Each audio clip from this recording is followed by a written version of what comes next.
The year 1938 south China के काफी सारे इलाकों पर उस वक्त जापानीज रूल चल रहा था। ऐसे ही एक जगह पे था जापानीज आर्मी का यूनिट 731। गर्मियों के एक काफी सुहाना दिन था। यूनिट 731 के सभी साइंटिस्ट और रिसर्चर्स अपना काम कर रहे थे। मिलिट्री के लोग अपना ट्रेनिंग कर रहे थे और चारों तरफ काफी शांति का माहौल था। धीरे धीरे वो दिन खत्म होता है। सभी लोग अपने क्वार्टर्स में लौट जाते हैं। उनके फैमिली मेंबर्स और बच्चे भी काफी खुश होते हैं। बट इसी पीसफुल माहौल में एक ऐसी जगह थी जहाँ पे बस लोग अपने मरने तक का इंतजार कर रहे थे। इस यूनिट 731 में एक मिलिट्री बेस था जहाँ पे ये जापानीज लोग इनोसेंट चाइनीज लोगों को कैद करके रखते थे। उनको ये तक पता नहीं चलता था कि ये दिन है या रात। उनको बस एक ही बात पता थी कि कभी भी किसी भी टाइम पर उनकी मौत आ सकती है।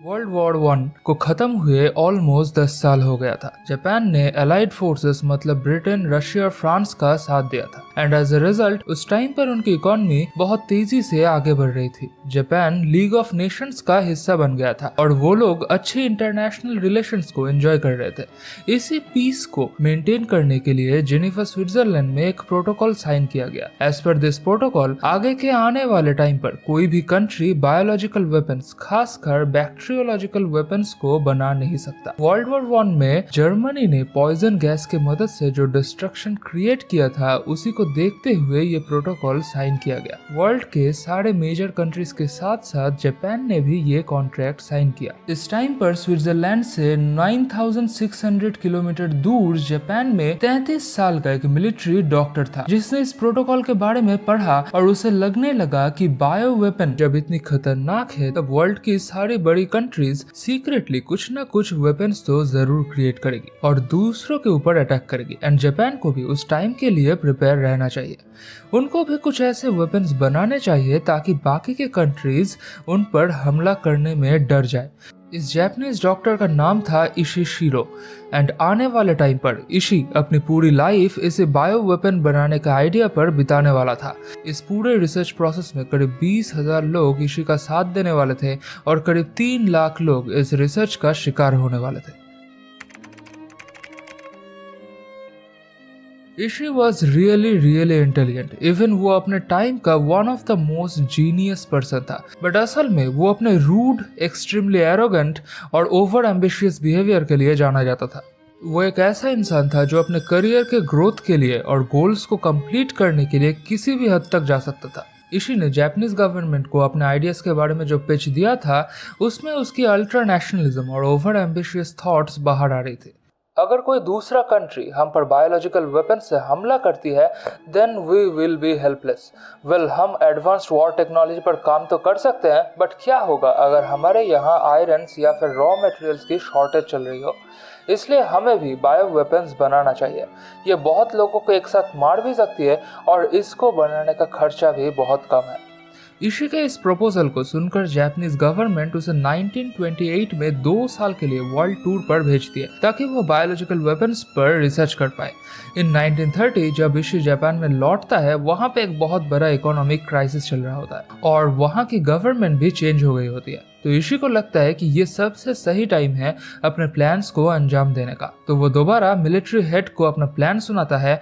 इवन ये भी कहता है कि दूसरे कई सारे कंट्रीज बायो वेपन्स पर काम कर रही है और ये सब उसने अपने वर्ल्ड टूर के टाइम पर देखा है। ये सब सुनकर जापान के वॉर मिनिस्टर अपना कंसर्न दिखाते हैं और इशी को अपना रिसर्च कंडक्ट करने के लिए परमिशन दे देते हैं। जापानीज गवर्नमेंट ने इशी को उसकी जरूरत की सारी चीजें प्रोवाइड करी थी एंड इन 1932 जापान के केमिकल वॉरफेयर यूनिट को रिवाइव किया गया था and this was इशीज institute.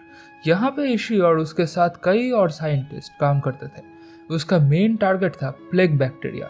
Ishi जब यूरोप ट्रैवल कर रहा था तब उसने प्लेग के इफेक्ट्स को देखे थे and according to him plague bacteria में सबसे ज्यादा पोटेंशियल था। वेल इस इंस्टीट्यूट में दो तरीके के रिसर्च चलते थे। First one was research A जहाँ पे बैक्टीरियल वेपन्स को बनाया जाता था and the second one was research B जहाँ पे इन बैक्टीरिया के खिलाफ वैक्सीन बनाए जाते थे। बट प्रॉब्लम ये था कि रिसर्च ए जापान में खासकर टोक्यो में रहकर कंडक्ट करना वाज टू रिस्की, क्योंकि अगर कुछ गड़बड़ हुई तो पूरा जापान एक एपिडेमिक में फंस सकता था। ऊपर से इशी को अपने रिसर्च फुल पोटेंशियल में कंडक्ट करने के लिए रियल ह्यूमंस की भी जरूरत थी। इसलिए जापानीज मिलिट्री 1931 में चाइना के मंचूरिया इलाके में हमला करती है, क्योंकि ये जगह चाइना का one of the most weak military region में से एक था। तो जापानीज आर्मी यहाँ पे अपना कॉलोनी बनाने में सक्सेसफुल हो जाता है। ये जगह इशी के रिसर्च के लिए एकदम परफेक्ट थी। यहाँ पे बहुत सारे रिसोर्सेज मौजूद थे। ऊपर से अगर कोई एपिडेमिक फैल भी गया तो जापानीज लोगों के जान को कोई रिस्क नहीं था। और तो और इशी के इन खतरनाक एक्सपेरिमेंट्स के टेस्ट करने के लिए यहाँ पे बहुत सारे इनोसेंट चाइनीज लोग भी मौजूद थे। तो इशी ने जापानीज वॉर मिनिस्ट्री से अपने इंस्टीट्यूट को मंचूरिया शिफ्ट करने की रिक्वेस्ट डाली और वॉर मिनिस्ट्री ने इसको अप्रूव भी कर दिया। इशी ने मंचूरिया में अपना पहला कैंप क्रिएट किया और इस जगह का नाम पड़ गया मंचुको। इस कैंप में रिसर्च फैसिलिटीज के साथ साथ प्रिजन्स भी मौजूद थे। इशी ने काफी सारे अबंडेंट चाइनीज लोगों को अपना कैदी बनाया था, खासकर जो लोग जापानीज फिलोसॉफीज में नहीं मानते थे। आज तक किसी को नहीं पता कि इन प्रिजन्स में टोटल कितने कैदी थे और कितनों की जान गई थी। वेल एक एवरेज प्रिजनर की लाइफ स्पैन होता था 1 मंथ। वेल ये प्रोजेक्ट सीक्रेट था अनटिल कुछ प्रिजनर्स इस कैंप से भाग जाते हैं और वहाँ पे एक बहुत बड़ा ब्लास्ट क्रिएट करते हैं। बट इस टाइम इशी मिलिट्री को ऑर्डर देता है पूरे कैंप को जला देने के लिए, ताकि किसी को भी कुछ एविडेंस ना मिले। इसके बाद इशी जापानीज एम्परर हिरोहितो से रिक्वेस्ट करता है मंचूरिया से भी बड़ा और सिक्योर कैंप बनाने के लिए। तो एम्परर हिरोहितो इस इंस्टीट्यूट को क्वांटन आर्मी का पार्ट बना देते हैं और इसका नेक्स्ट और सबसे बड़ा कैंप बनता है पिंग फैंग करके एक जगह पे एंड इस बार इसका नाम दिया जाता है unit 731। Pingfang was a very remote village. यहाँ पे बस एक ट्रेन आ जाया करता था, वो भी सिर्फ ह्यूमन सैक्रिफाइसेस को पहुंचाने के लिए। पूरी यूनिट 731 ने यहाँ पे बहुत सारी बिल्डिंग्स बनाई थी जो उनके रहने के लिए और प्रिजनर्स को रखने के लिए इस्तेमाल होता था। इसके अलावा यहाँ पे hospitals, research labs, autopsy room, green house, even एक छोटा सा एयरपोर्ट भी मौजूद था। इशी ने जापान के टॉप रिसर्चर्स और साइंटिस्ट को अपॉइंट किया था। करीब 3500 लोग उसके अंडर काम करते थे और इन सभी का बस एक ही मकसद था, कैसे भी प्लेग जैसे लीथल डिजीज को वो वेपनाइज कर सके। एक मिडिल एजेड चाइनीज प्रिजनर को लैब के अंदर ले आया गया। उसे पता था कि आज उसका आखिरी दिन है। वो बहुत शांत था until the doctor took out his scalpel। वो प्रिजनर बहुत जोर जोर से चिल्लाने लगा। इशी ने उसके चेस्ट से लेकर पेट तक एक बहुत बड़ा सा कट लगाया। वो आदमी दर्द से तड़प रहा था। ये सब ऑटोप्सी वाला के लिए बहुत नॉर्मल था, बट नॉट फॉर इशी, क्योंकि अब तक वो बस लैब में बैक्टीरिया के साथ काम करता था। ये उसका फर्स्ट डे था जब उसने अपने हाथों से एक ह्यूमन बीइंग को मारा था। एक्चुअली इस प्रिजनर के बॉडी में कुछ दिन पहले ही प्लेग के बैक्टीरिया को इंजेक्ट किया गया था और इस प्रिजनर के इंटरनल ऑर्गन्स पर उसका क्या इफेक्ट होता है उस पर इशी टेस्ट करना चाहता था एंड इसीलिए उसे एनेस्थीसिया भी नहीं दिया गया, क्योंकि वो रिजल्ट्स को बदल सकता था। बिटवीन 1936 टू 1945 ऐसे करके करीब 3000 लोगों को मारा गया। असलियत में ये नंबर और भी कई ज्यादा था। इस टाइम तक पैसिफिक वॉर चालू हो गया था। यूनिट 731 आर्मी का एक बहुत इंपॉर्टेंट हिस्सा था, इसलिए उन पर जल्द से जल्द रिजल्ट्स लाने का प्रेशर बढ़ाया गया। अब इशी और उसका टीम प्रिजनर्स को और ज्यादा एक्सट्रीम कंडीशंस में टेस्ट करने लगे। लाइक वो प्रिजनर्स को पूरा नेकेड बर्फ में घंटों बांध के रखते थे ताकि वो फ्रॉस्ट बाइट्स को टेस्ट कर पाए। उनके कुछ स्पेसिफिक बॉडी पार्ट्स को पानी में डुबा कर रखते थे ताकि ये टेस्ट किया जा सके कि कितने टाइम में ये पार्ट्स फ्रीज हो जाते हैं। प्रिजनर्स को एक्सट्रीम एयर प्रेशर चेम्बर्स में लॉक किया जाता था जब तक न उनके आंखें स्कल से बाहर निकल आए। वो फीमेल प्रिजनर्स को जबरदस्ती प्रेग्नेंट करते थे ताकि वो टेस्ट कर पाए कैसे सिफिलिस जैसी बीमारी मदर से उसके बच्चे में ट्रांसफर होती है। ऐसे और भी कई सारे टेस्ट किए जाते थे जिसका लिस्ट खत्म नहीं होगा। उनके लैब्स के आसपास बहुत सारे बड़े बड़े सेप्टिक टैंक्स रहते थे जिसमें आधे कटे हुए ह्यूमन बॉडीज फ्लोट करती थी। छोटे छोटे जार्स में उनके बॉडी पार्ट्स को स्टोर किया जाता था और हर एक पार्ट की डिटेल प्रॉपर रजिस्टर किया जाता था। और इन सब का रिजल्ट था 500 kgs ऑफ एंथ्रेक्स बैक्टीरिया और 700 kgs ऑफ टाइफस बैक्टीरिया जो यूनिट 731 हर महीने प्रोड्यूस करती थी। और इनको वेपनाइज करके टेस्ट किया जाता था फील्ड्स में, जहाँ पे बहुत सारे प्रिजनर्स को पोल्स के साथ बांध दिया जाता था। उन पर ये सब स्प्रे किया जाता था। इवन वो लोग पीने के पानी को भी कंटामिनेट कर देते थे ताकि वो पूरा रिकॉर्ड बना पाए कि कितने आदमी को वो मार सकते हैं। यूनिट 731 हर महीने जो बैक्टीरिया प्रोडक्शन कर रहा था वो उस टाइम पर पूरे वर्ल्ड पॉपुलेशन को खत्म करने के लिए काफी था। बहुत दिनों तक चलने के बाद वर्ल्ड वॉर 2 फाइनली खत्म होने वाला था। जापान के allies like Italy and Germany उन्होंने बहुत पहले ही सरेंडर कर दिया था, बट जापान तब भी लड़ रहा था। At last August 6 and 9 in 1945 US Japan के हिरोशिमा और नागासाकी में न्यूक्लियर अटैक करता है and Japan was completely devastated. Pingfang में यूनिट 731 की हालत भी कुछ बहुत अच्छी नहीं थी। वो जल्द से जल्द अपने लैब्स और सारे एविडेंसेस को डिस्ट्रॉय कर रहे थे। वो किसी भी हालत में रिसर्च वर्क्स को सोवियत के हाथों में लगने नहीं देना चाहते थे। उन्होंने सारे जो प्रिजनर्स थे उनको गैस चेम्बर्स में ले जाकर मार दिया और उनके बॉडीज को पास के नदी में फेंक दिया और जिन जानवरों पर उन्होंने टेस्ट किया था उनको भी रिलीज कर दिया। इससे चारों तरफ बहुत एपिडेमिक फैलने लगा जिसमें करीब 30,000 लोगों की मौत हो गई। इशी अपने साथ सारे क्रूशल डॉक्यूमेंट्स लेकर जापान लौट जाता है और जितने भी ऑफिसर्स थे वो भी फाइटर जेट्स में बैठकर जापान लौटते हैं।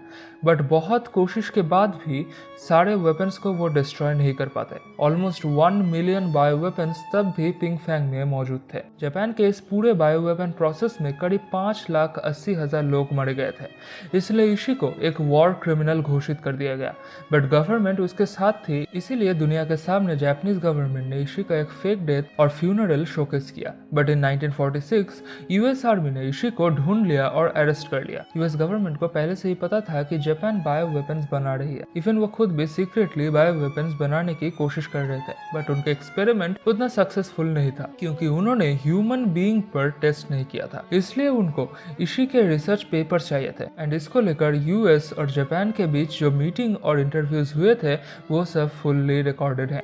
इस वक्त इशी को लगता है कि ये अच्छा मौका है अपने क्राइम से बचने का, तो वो यूएस गवर्नमेंट को ऑफर देता है कि वो सारा रिसर्च शो करेगा, बट उसके बदले में यूएस गवर्नमेंट इशी और उसके सारे सबऑर्डिनेट्स को माफ कर देगी। यूएस सोचता है कि उनको करीब 20 साल की रिसर्च बनी बनाई मिल रही है जो उनको रशिया के खिलाफ इतना हेल्प कर सकती है। ऊपर से ये रिसर्च उनके खुद के लिए भी इतना बड़ा थ्रेट था, तो वो लोग इशी की शर्त मान लेते हैं और इन जापानीज वॉर क्रिमिनल्स पर कभी भी कोई इन्वेस्टिगेशन नहीं करते। बट कुछ साल बाद सोवियत आर्मी यूनिट 731 के कुछ रिसर्चर्स को पकड़ लेते हैं एंड इन 1949 उनके ऊपर ट्रायल बैठती है। इस ट्रायल में वो रिसर्चर्स अपने सारे क्राइम्स कबूल करते हैं, बट यूएस इस पूरे ट्रायल को सोवियट्स का दिखावा बताते हैं और कुछ दिनों के सजा के बाद उन रिसर्चर्स को छुड़ा लेती है।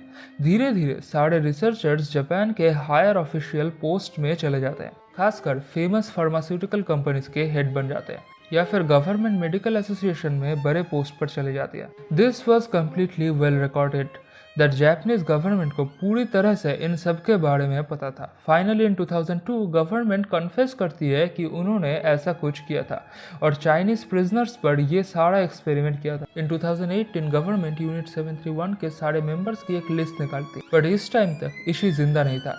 1959 में थ्रोट कैंसर से उसकी डेथ हो गई थी। मरने से पहले इशी हर साल अपने सारे लोगों से मिलता था, हर साल उनका रियूनियन होता था। बट यूनिट 731 के खत्म होने के बाद और इन सारे लोगों के लौटने के बाद जापान में बहुत से ऐसे इंसिडेंट्स भी हुए थे जिनको लेकर आज भी बहुत सी थ्योरीज मौजूद है कि ये सब इशी और उसके साथी कर रहे थे। अगर तुमको इन इंसिडेंट्स के बारे में जानना है देन कमेंट्स में बताओ, मैं उस पर वीडियो बना दूंगा।